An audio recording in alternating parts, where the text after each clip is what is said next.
All right, today we're doing a 2x6. All right, already got the rocks at the bottom, everything leveled out, bricks on the bottom.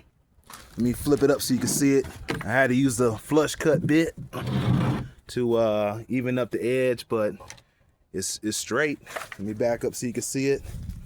Nice sturdy floor, I already walked it. So we're gonna do side walls, back wall. We're gonna frame out the whole thing today. So this video is basically just getting the main structure up.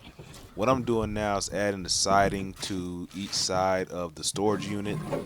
Now, I wanted to say that you could frame it first, then add the sheeting. Actually, I did that in the back. But here I'm just cutting everything flush, draw my line, make sure I cut it straight.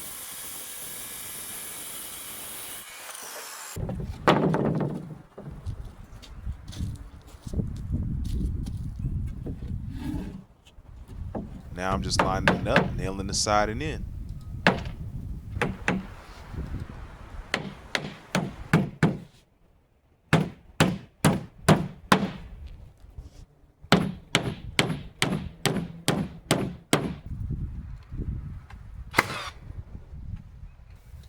Here I'm just framing out the back. Now it's a little bit more spaced out than 16 on center because this is a very small structure. I just needed something to hold some of my extra items while the house is being worked on.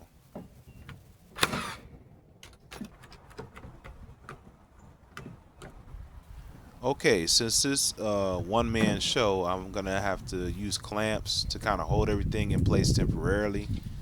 Now you can consider this unorthodox, but it works for me. So I'm just clamping it in before I screw or nail everything in. And I really use screws just for disassembly, just in case I want to take this storage apart and move it somewhere else.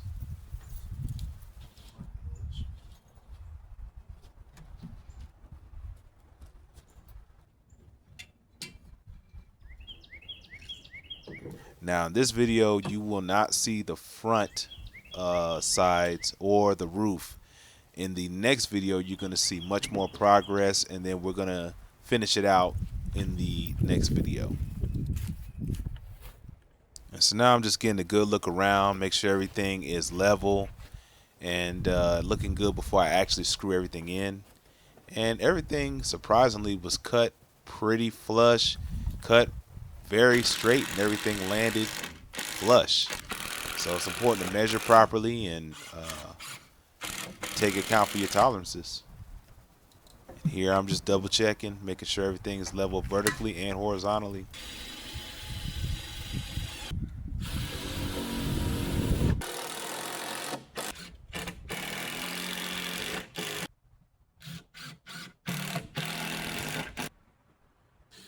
So now I'm just screwing the walls to the floor about 8 inches apart. So it's about 2 screws per in between stud.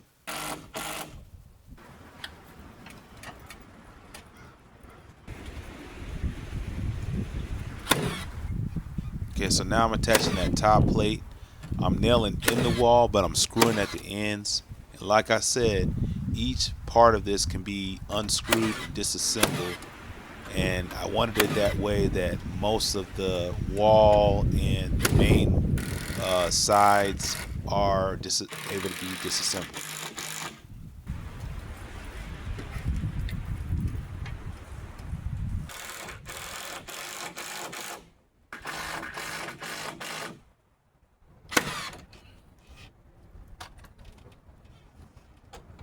Okay, so we're about at the end of the video. This concludes part 1, and hopefully I'll check y'all out on part 2.